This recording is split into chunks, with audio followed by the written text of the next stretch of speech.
They laughed, pointed, and said, "Look at this pauper arriving in a taxi to our family funeral."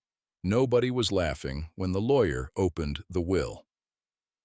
"They called her a pauper," the funeral director whispered, loud enough this time. A few people chuckled, not many, not like before. She stepped out of the same kind of taxi they had laughed at 2 years ago.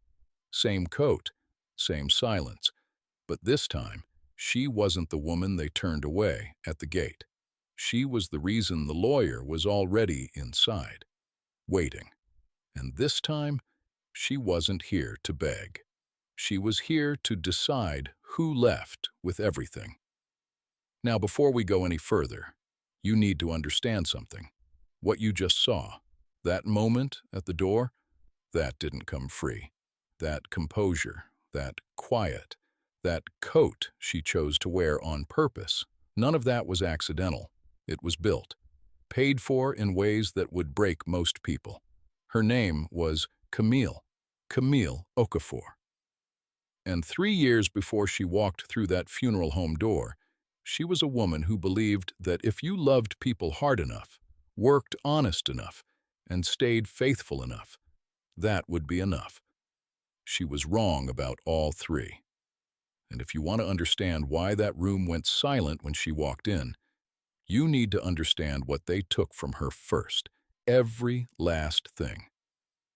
Because the woman who arrived in that taxi wasn't the woman who survived what this family did. She was the woman who decided to. And there is a difference. So, stay with me. Because this story doesn't start at that funeral. It starts on an ordinary Sunday. If you're new here, welcome. Take a second. Hit that subscribe button because we tell stories like this every week. Stories about people who refused to disappear. Now let's go back. Atlanta, Georgia, 3 years before that funeral. Camille Okafor was 38 years old, and she was the kind of woman that institutions counted on without ever promoting. She was a hospital administrator at a mid-sized medical center in Decatur, the person who made sure the floors ran, the staffing held, the compliance paperwork landed on time. She was good at her job the way a foundation is good at its job. Invisible until something cracked. She drove a sensible car. She kept a clean home. She was married to a man named Jerome Okafor. Smooth-talking, well-dressed, the kind of man who walked into a room and made people feel like they were the ones lucky to meet him. Jerome was a contractor. He stayed busy. He stayed charming. And Camille loved him in that quiet, steady way that doesn't make a lot of noise. The way real love often doesn't. They had been married 9 years. They did not have children. That was a grief they had learned to carry without putting it down in public. The part of Camille's week she loved most didn't happen at work, and it didn't happen at home. It happened on Sunday afternoons. Every week, not holidays, not Christmas, not Easter, when the whole family showed up in their finest. Every ordinary Sunday, Camille drove 20 minutes east to a small yellow house in Stone Mountain where Grandma Iris lived. Grandma Iris was Jerome's grandmother, 81 years old, sharp as a new blade and twice as clean. She'd raised 4 children, mostly alone after her husband passed in 1987, had built a small life through cleaning houses, and later through buying and renting 2 modest properties she never talked about at family gatherings. She was the kind of woman who knew the difference between people who visited when it was convenient and people who showed up when it wasn't. Camille showed up when it wasn't. They would sit together in Grandma Iris's kitchen. Camille would bring sweet potato pie or a pot of collard greens. Never anything fancy, just whatever she'd made that week. And Grandma Iris would make coffee so strong it nearly stood up in the cup, and they would just talk. About everything. About nothing. About what mattered. On one of those Sundays, a Sunday in late October when the light came through the kitchen window at a low, golden angle. Grandma Iris reached across the table and pressed an envelope into Camille's hands. It was sealed. Old-fashioned wax seal, pressed with her thumb. Camille's name written on the front in Grandma Iris's careful, slanted handwriting. "Don't open this until I'm gone, baby," Grandma Iris said. She said it the way people say things they've been thinking about for a long time. Calm, decided. And don't tell a soul. Camille didn't ask questions. She trusted this woman completely in a way she had never been able to fully explain. She folded the envelope carefully, tucked it inside the inner pocket of the good wool coat she wore on Sundays, and drove home. That night, she moved the coat to the back of the closet, the letter still inside it. She didn't think about it again for months. She had no idea she was already carrying her future. The first cut is never the deepest.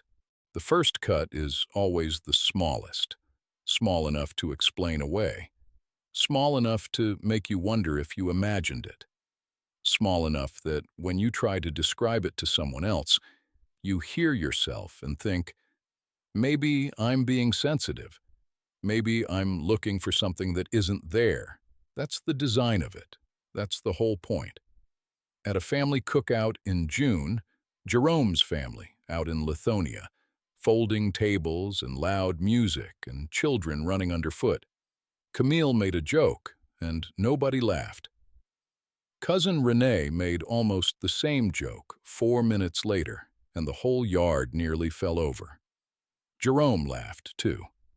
Didn't look at Camille, just laughed and kept talking like she wasn't standing right there. She told herself it didn't mean anything. Cousin Renee was 34, unmarried, worked in real estate, and possessed the specific social gift of making people feel included, just enough to never realize she was controlling every room she entered. She had big natural hair and a sharper tongue, and a way of complimenting you that left a bruise you couldn't find later. Small observations about Camille's car, her neighborhood, her salary being steady, always said like that, steady, like it was a compliment and a limitation in the same breath. "I respect it," Renee would say, head tilted. "A government-adjacent check, benefits, stability, that works for some people." Then she'd laugh, and the conversation would move on before Camille could decide if she'd been insulted or complimented, or both. Camille always let it pass. She had told herself for years that letting things pass was the gracious thing, the mature thing, the thing that kept peace. She would understand eventually that letting things pass had simply made her easier to walk on. At a family dinner at Jerome's Aunt Beverly's house in August, Camille brought her grandmother's cornbread, dense, buttery, slightly sweet, the recipe her own grandmother had pressed into her hands when she was 12 years old. She set it on the table beside everything else. Nobody touched it. Not because it wasn't good, it was extraordinary, and anyone who'd had it before knew that. But because Renee had brought cornbread too, and Renee's was the one people reached for first. And then there was simply never a moment where anyone circled back to Camille's. She carried it home, still covered. She ate a piece alone at her kitchen counter at 11 that night. It was perfect. She threw the rest away.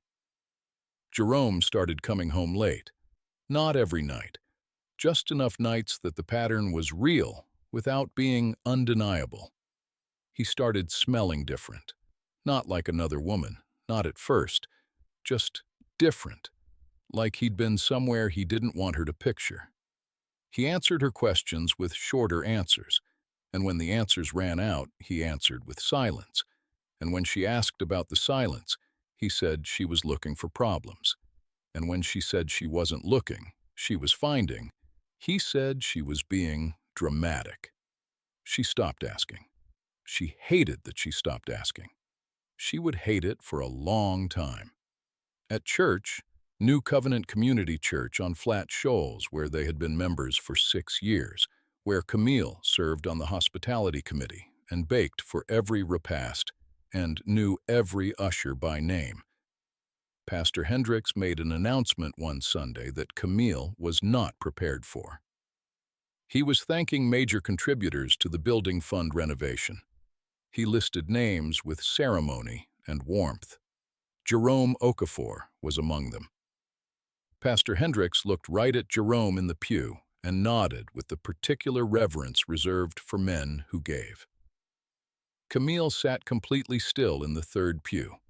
Jerome had donated $12,000 to that building fund, $12,000 from the joint savings account that Camille's paycheck had built, carefully, over 11 months. He had not asked her. He had not mentioned it. Not before, not after, not the Sunday she had walked past the new bronze plaque near the sanctuary entrance with his name on it and assumed, because why wouldn't she, that it was a tribute from the church itself. She had walked past that plaque every Sunday for 3 months without knowing it was her money. In the car after service, she asked him. She kept her voice even. She asked when he had planned to tell her. He said he'd meant to. He said it was a blessing to give. He said she should be proud. He said it in a tone that suggested the conversation was already over, and when she tried to continue it, he looked out the window and said, "I'm not doing this right now, Camille." She looked at the side of his face. Then she looked out her own window. She was frightened in a way she didn't yet have a name for. Not of him, of the distance. The practices, deliberate distance of a man no longer bothering to pretend. She pushed the fear down because she did not yet have the full picture. And without the full picture, fear is just anxiety. It is just a woman making something out of nothing. That's what they counted on. And then Grandma Iris's health began to turn.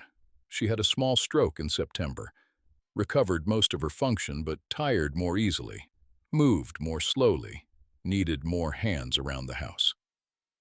Suddenly the family was present in ways they had never been. Jerome's aunts were calling.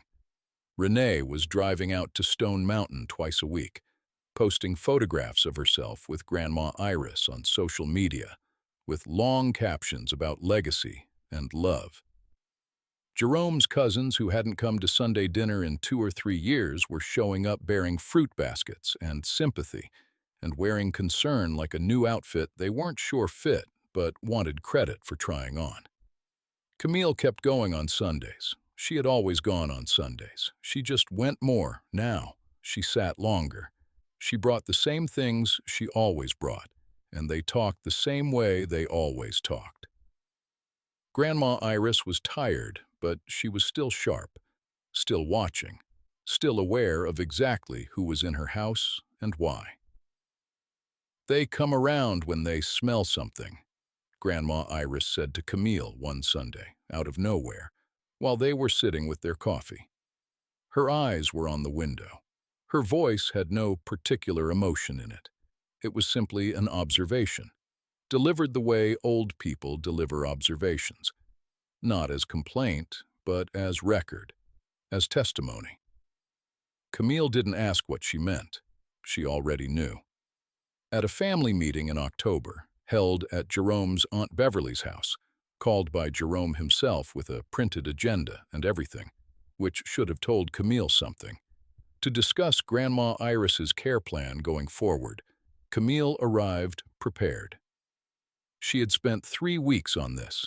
She had called providers, read compliance requirements, or mapped out a rotation system that would allow Grandma Iris to remain in her own home with professional support and family presence balanced so that no single person was carrying too much.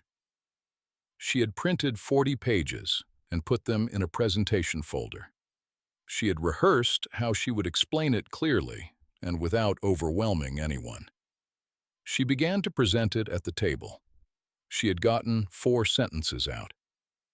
Jerome cleared his throat. He reached across the table, not aggressively, not dramatically, just with the easy authority of a man who had never in his life considered that a room might not be his, and he began laying out the plan. Her words, her structure, her specific provider recommendations, including one she had found through a colleague at the hospital, and had not put in any printed material because she had planned to introduce it verbally. The family listened. They nodded. They asked Jerome questions, and Jerome answered them, with her answers, with the information she had gathered, with the logic she had assembled. And they said things like, "That's real thorough," and "Jerome, you always come correct." And someone across the table said he had a real gift for this kind of thinking. Camille sat at that table with 40 pages in a folder in front of her and said nothing. She looked across the room at Renee. Renee was looking back at her, not with triumph, with something quieter and more chilling than triumph, with recognition. Like this was a scene they had both been in before, and Renee already knew every line. Camille drove home that night and sat in her driveway with the engine off for a long time. The neighborhood was quiet. The streetlight buzzed above her car. She thought about the cookout, and the cornbread, and the building fund, and the late nights, and the plaque on the wall, and the way Jerome had presented her plan like it was his own, without so much as a sideways glance. Something was gathering. She could feel it the way you feel weather before it arrives. A pressure change, a stillness, the specific quality of air before it decides what it wants to become. She didn't have a name for it yet. She would, soon. Grandma Iris was hospitalized in November, Thanksgiving week, her second, more serious stroke. She was stable, but the doctors used language that sounded permanent. Lifestyle modification, ongoing care assessment, realistic expectations. The kind of language that means prepare yourself for a different life than the one you planned. Camille stayed overnight at the hospital on a Tuesday. Jerome said he'd handle things at home. He kissed her on the cheek at the hospital door, smooth in practices, and she watched him walk to his truck with his keys already out. He never looked back. She was gone for 31 hours. While sitting in the hospital family room at 2 in the morning, the kind of 2 in the morning that feels like the edge of the world, fluorescent lights and a vending machine humming in the corner, and someone in a room down the hall watching television at low volume, Camille was going through the household insurance documents she'd brought in her work bag. They needed to update Grandma Iris's information for certain coverage discussions. Camille was always the one who handled the paperwork. Jerome handled the charm. Camille handled the paperwork. That was the division, unspoken and complete. She pulled out their home insurance folder and found a document attached to the back of it, filed between 2 pages like it had been placed there by accident, or like someone had assumed she'd never go looking. It was a mortgage refinancing instrument. On their house, the home they had bought together in Lithonia 6 years ago, filed 8 months earlier. Jerome's signature on every line, a notarized second mortgage for $64,000. Camille's name was not on it anywhere. She read it 3 times. Her name was required. The house was jointly owned. A second mortgage required both signatures by law. She did not understand how it had been filed and processed and completed without her knowledge or her hand. She would understand later. She would understand that the notary was an old friend of Jerome's from high school. That fraud, when committed by people who smile easily and dress well, can travel a remarkable distance before anyone stops it. She called the bank at 9 a.m. when they opened. She sat in the hospital parking garage and called from her cell. She gave her account information. She asked for the balance on the joint checking. The woman on the line said, $1,214. The silence that followed lasted long enough that the representative asked if she was still there. Camille had believed there was $34,000 in that account. She had watched it grow for 3 years. She had a future quietly being constructed around that number. The number was gone. She thanked the woman. She sat in the parking garage with the engine off for 10 minutes. Then she drove home. Jerome wasn't there. His phone was on the counter. It was always on the counter, a habit she had asked him to change 100 times over 9 years because it made her feel like the counter was more important to him than his pocket. She had never, in 9 years of marriage, looked through it. She believed in the kind of trust that doesn't check.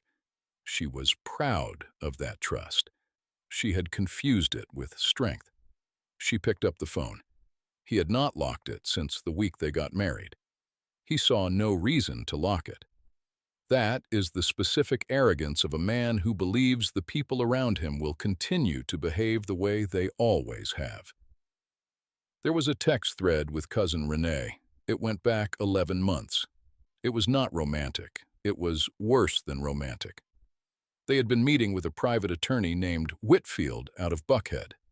The plan, laid out across hundreds of messages, was this: establish Jerome formally as Grandma Iris's financial advisor of record. Create documentation, affidavits, meeting notes, demonstrating an ongoing advisory role. Use it to challenge any estate instrument that didn't name him as a primary beneficiary. And if necessary, challenge the validity of any secondary instruments by arguing Grandma Iris's cognitive decline. They had prepared talking points about her mental state. They had discussed what symptoms to document. They had a timeline with dates. Camille's name appeared in the thread 6 times. She was referred to as the liability. She was referred to as the easiest one to move. She was discussed as a variable to be managed, a complication to be neutralized, a problem that would resolve itself if handled correctly. One message from Renee, sent on a Tuesday evening 4 months earlier, read, "She's not going to fight it. She never fights anything." Jerome had responded with a single, laughing emoji. Camille set the phone down on the counter, exactly where she had found it. She sat down on the kitchen floor. The tile was cold through her jeans. She had mopped that floor 3 days ago. She sat on it, and she did not cry. She opened the message thread from the beginning, and she read every single message. Then she found the second thread, Jerome and a woman named Dana, who had been in his life for at least 7 months. That one answered the late nights and the different cologne. Most people would call that the main betrayal. But the Dana thread was almost beside the point. In the scale of what Camille was holding, the affair was almost ordinary. The Renee thread was the one that had rewritten the entire story. It retroactively changed every cookout, every dinner, every church announcement. Every morning she had driven past her own name's absence on a building fund plaque. Every night she had eaten her own cornbread alone in her kitchen. None of it had been careless neglect. All of it had been coordinated. The small humiliations had been deliberate. The erasure had been planned. She had not simply been overlooked. She had been managed out of her own life like a line item in someone else's budget. She reached toward the coat hanging by the kitchen door, her good Sunday coat, the one she wore to Grandma Iris's house, and found the inner pocket, found the sealed envelope. She held it in both hands and looked at her own name in Grandma Iris's careful handwriting. She didn't open it. Not here, not on this floor, not in this house that didn't fully belong to her anymore. She needed the letter to mean something when she finally read it. On this floor, at this hour, in this kitchen, it would just be paper, and she would be a woman on the ground. She was not going to read Grandma Iris's words from the ground. She put the envelope back in the coat pocket. She stood up. She washed her face at the kitchen sink with cold water. She checked herself in the small mirror by the door, eyes clear, face settled, shoulders back. Then she drove back to the hospital and sat with Grandma Iris until visiting hours ended. Grandma Iris was sleeping. Camille sat in the chair beside the bed and watched her breathe and did not say a word about what she had found. She just sat there, present, the way she had always been. She did not tell anyone what she knew. Not yet. Not until she knew exactly what she was going to do with it. What happened next did not happen slowly enough. Jerome filed for divorce before Camille had spoken to a single attorney. His lawyer moved fast, and they moved on everything at once. The house, the accounts, the assets, the narrative. Jerome's lawyer submitted a filing that described Camille as having contributed minimally to household financial stability and having demonstrated emotional instability in recent months. The emotional instability claim was based on a single incident at a family gathering that Renee had documented in a personal journal and provided as an exhibit. The second mortgage triggered a foreclosure process on the house. Camille's attorney, a woman named Patricia Cole, who worked out of a small office in Decatur and came recommended by a colleague, told her the fraud case was real but would take time. Time was the one resource Camille did not have enough of. She was placed on administrative leave at work 3 weeks after the divorce filing. An anonymous complaint had been submitted to her hospital's HR department. Professional misconduct, misuse of administrative access, creating a hostile environment for a subordinate. Every single allegation was fabricated. Camille knew who had filed it. She could not prove it yet. She lost the house. She moved into a one-bedroom apartment in College Park. She used the last of a small personal savings account, money she had kept in a separate bank, a habit her own mother had instilled in her and that she had never mentioned to Jerome, to cover first and last month's rent and a security deposit. She moved in with a mattress, a box of clothes, and a kitchen table. The church sided with Jerome. It was not an announced position. Nobody stood at the pulpit and said Camille was to blame. It was quieter than that. It was the way people stopped texting, the way her name disappeared from the women's ministry group chat, the way Pastor Hendricks, when she ran into him at a grocery store, said, "I'm praying for all parties involved," and kept walking. She went to visit Grandma Iris at the hospital one afternoon in December. She brought sweet potato pie. She stood at the nurse's station and gave her name. The nurse checked the approved visitor list. Jerome had updated it. His name, Beverly's name, Renee's name, not Camille's. "I'm sorry, ma'am," the nurse said quietly. "I can't let you back." Camille stood in the hospital hallway for a moment. Then she turned and walked back through the sliding doors. It was raining. She didn't have an umbrella. She stood under the overhang for a while. Then she called a rideshare and went home. She sat at her kitchen table in her wet coat. She took it off.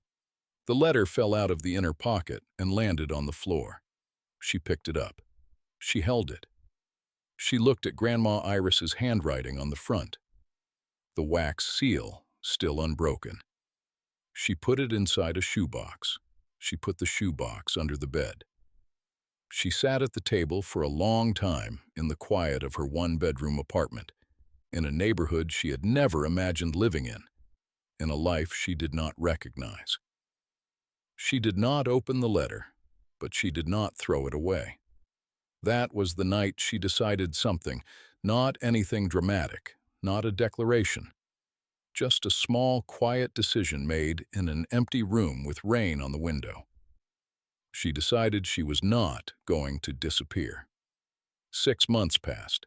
She did not post about it. She did not call family members. She did not respond to Jerome's attorney's more aggressive letters beyond forwarding them to Patricia Cole, who handled them. She let people believe what they believed.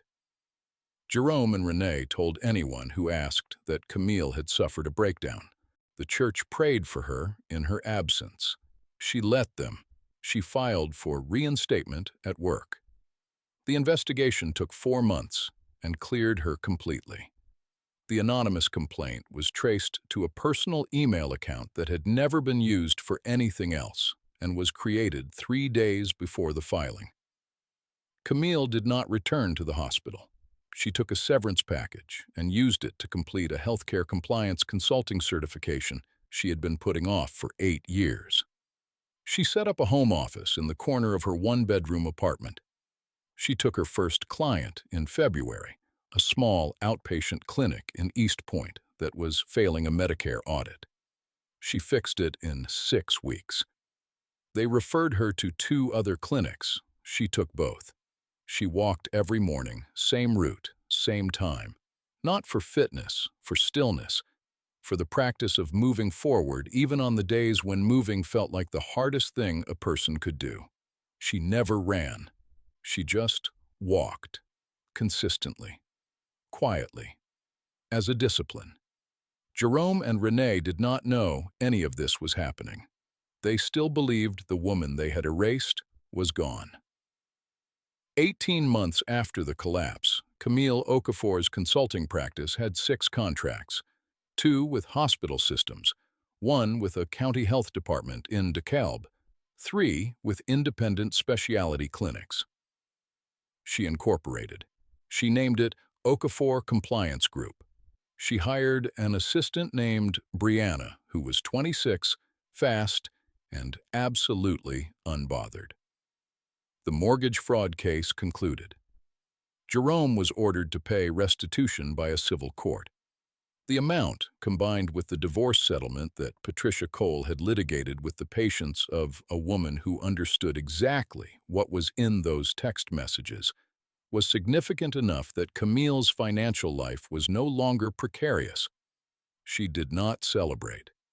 She deposited the check and went back to work.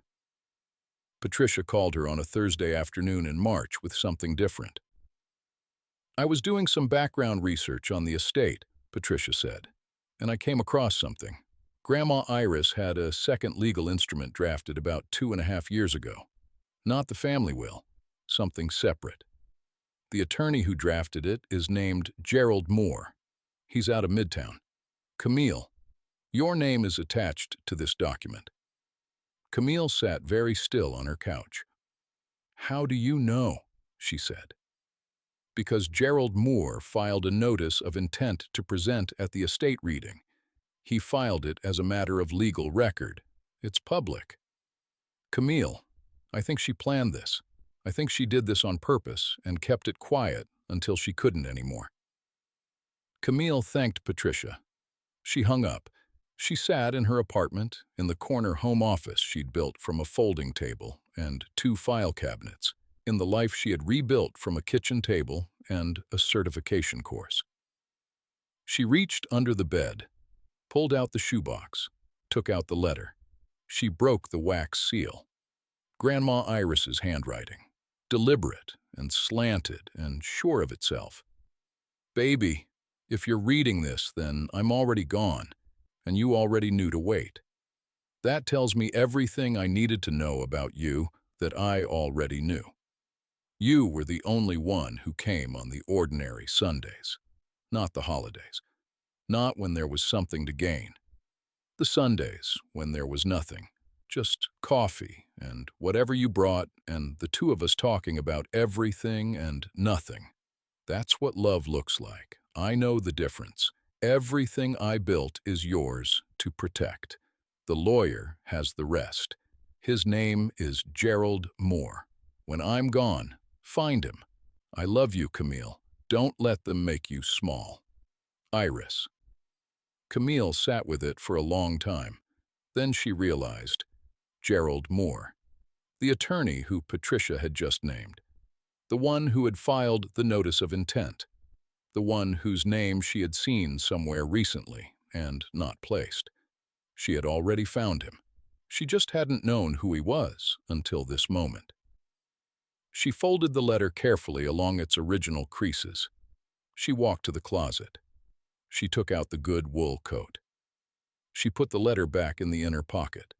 She had a feeling she was going to need it. Grandma Iris passed on a Wednesday in early April. Peaceful.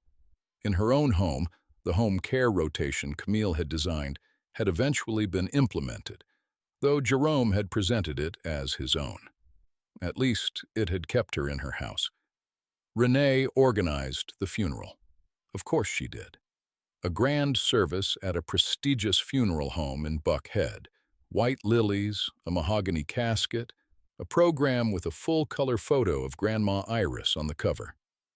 Jerome was listed in the obituary as a family representative and primary coordinator. Camille's name did not appear. She was not invited. Gerald Moore called her himself. His voice was measured and professional and kind. He said he was legally required to present the secondary instrument at the will reading following the service. He said she should be there. "There may be a challenge," he told her. "Jerome's attorney has been aggressive." "I know," Camille said. "I've been watching him be aggressive for 2 years." The night before the funeral, Patricia called at 9 p.m. "He filed," she said. "Jerome's attorney filed a motion to delay the secondary instrument reading. They're claiming undue influence, that you manipulated Grandma Iris into changing her estate plans during a period of cognitive vulnerability." Camille's jaw tightened. She was the sharpest person in any room she was ever in. "I know that. Gerald Moore knows that. We need a judge to say it by 7 a.m. Camille did not sleep. She sat in her apartment with the coat across her lap and Gerald Moore's number in her phone and the shoebox open on the coffee table because she'd needed to see the letter one more time just to feel steady. At 6:12 a.m., Patricia called back. "Motion denied." The judge reviewed Grandma Iris's legal history. She had been in active communication with Gerald Moore for 2.5 years. The instrument is sound. He reads it today. Camille exhaled slowly. She put on the coat. She called a taxi. The funeral home smelled like white lilies and carpet cleaner and the specific kind of quiet that expensive grief produces. The family was assembled in their finest. Dark suits, silk dresses, hat brims tilted just so. A jazz quartet played softly near the entrance. There were perhaps 60 people in attendance, maybe more. Camille stepped out of the taxi on the street.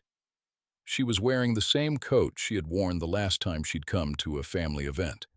2 years ago, before the locks were changed on her life. The same sensible, good wool coat. Not because she couldn't afford something different. She absolutely could. But because she had thought about it. She had stood in her closet and made a choice.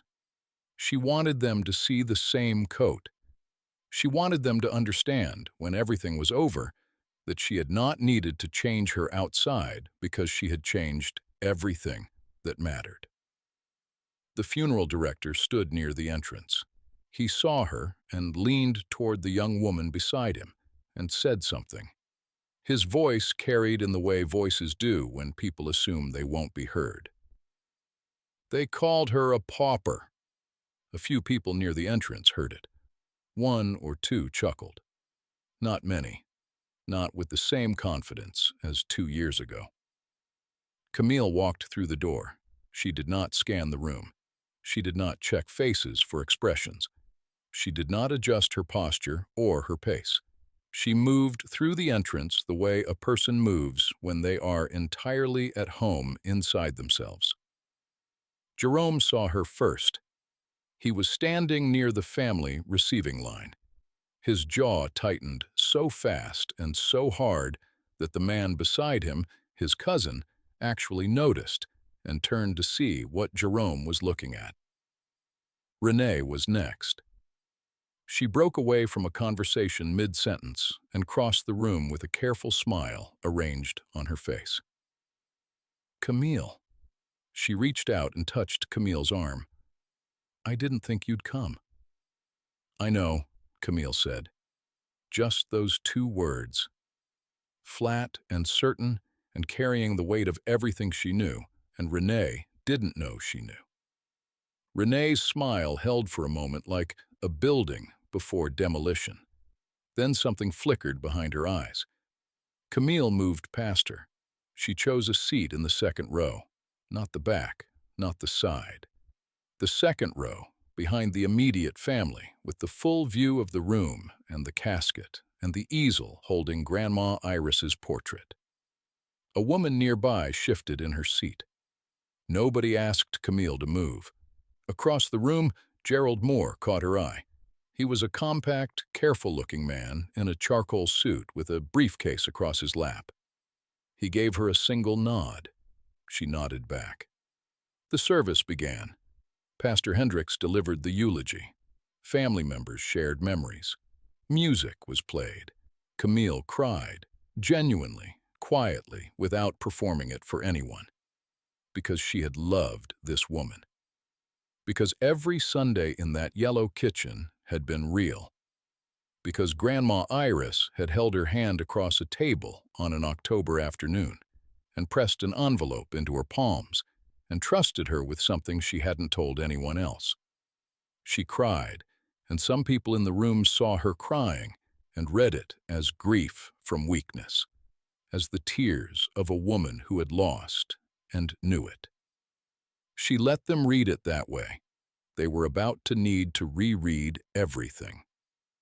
After the final hymn, the room settled into the particular quiet of a gathering not yet ready to release itself to parking lots and repast food and the business of returning to regular life. Gerald Moore stood. He was not a dramatic man. He didn't play to the room. He simply stood and introduced himself in a clear voice and explained that, as the estate attorney, he was obligated to present two instruments this afternoon: the primary family will and a secondary testamentary instrument executed 26 months prior. Jerome exchanged a glance with Renee. They were not worried.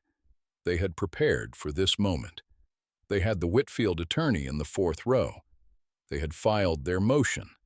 The motion had been denied at 6 a.m., and they didn't know it yet. Gerald Moore read the primary family will. Modest distributions. Sentimental items assigned. A small financial bequest to the church. Jerome received a named acknowledgement and a sum that was meaningful but not transformative. Renee received similar. The room breathed normally. Jerome uncrossed and recrossed his legs.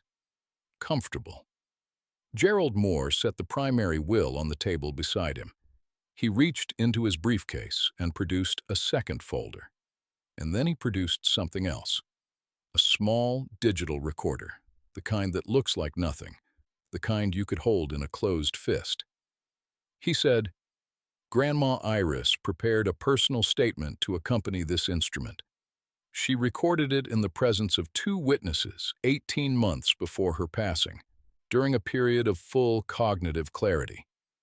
With the family's permission," and he pressed play before anyone could object. The room went still in a way that rooms rarely go still. Grandma Iris's voice came out of that little recorder and filled the Buckhead funeral home like she had simply decided to come back and finish what she started. Her voice was warm, unhurried. The voice of a woman who had thought carefully about every word and chosen each one with purpose. She said, "I have been loved many different ways in my life.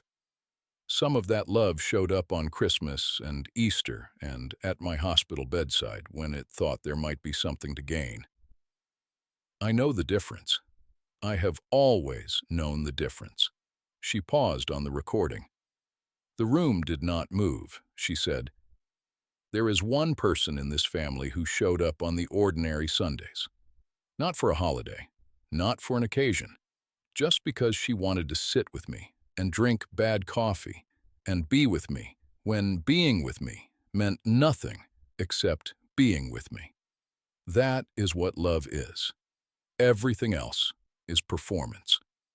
She did not say Camille's name on the recording. She didn't need to. Jerome's face was stone. Renee was looking at the floor. The Whitfield attorney in the fourth row had gone very still. Gerald Moore stopped the recording. He opened the second folder. Grandma Iris, he explained in his clear and measured voice, had been the sole owner, through a limited liability company formed 11 years prior, of 3 real properties. 2 in Atlanta, 1 in Birmingham. The family had not known these properties existed. They had been maintained quietly, rented consistently, and managed through an account that had never been connected to any family financial conversation.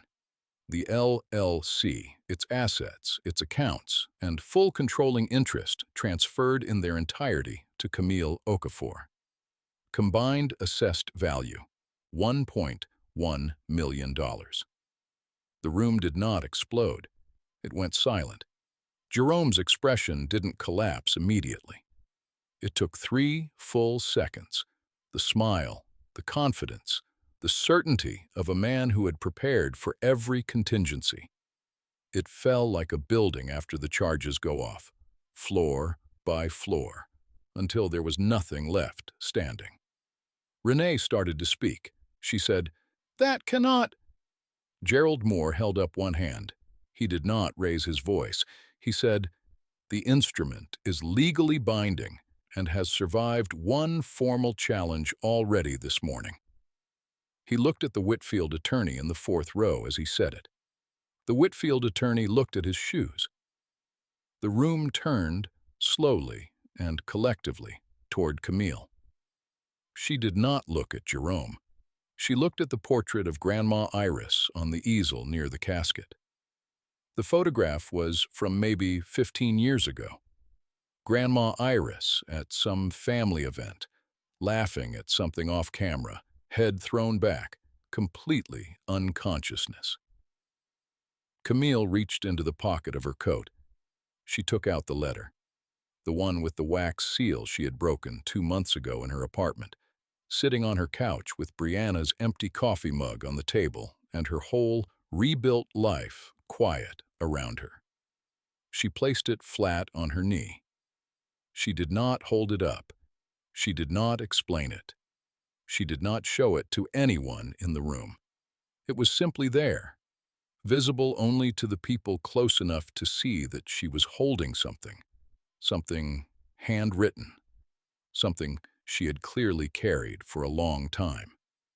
Let them wonder what it said. She already knew.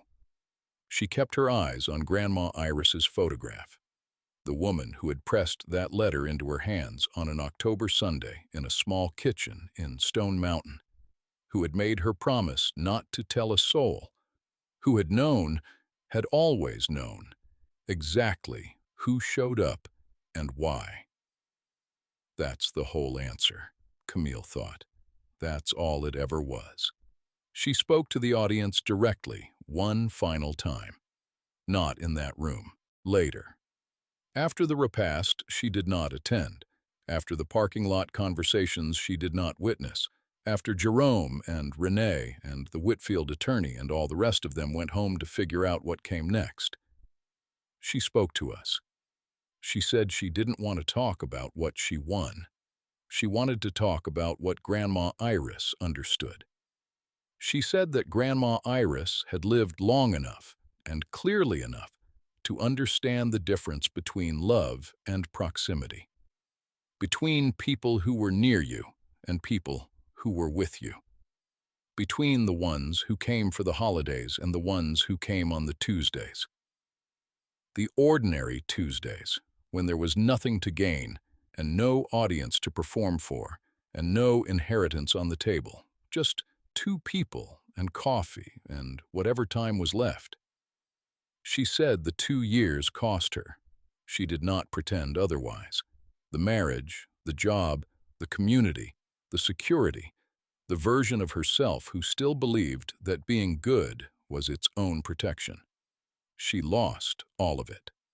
She lost it in ways that some nights still found her. But she said this. She said it was survivable. And she said that surviving it correctly, meaning without becoming what they were, without closing into bitterness, without letting what they did to her become her permanent explanation for what the world was. That was the whole point. That was the only real win. She said the people trying to erase you are counting on you to disappear. The most powerful thing you can do is simply refuse.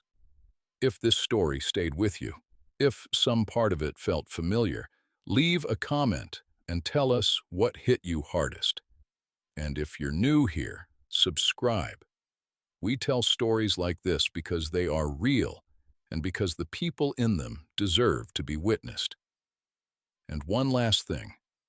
Grandma Iris left everything to the one who showed up on the ordinary Sundays. My question for you is this. In your family, who is that person? And does that person know that you see them?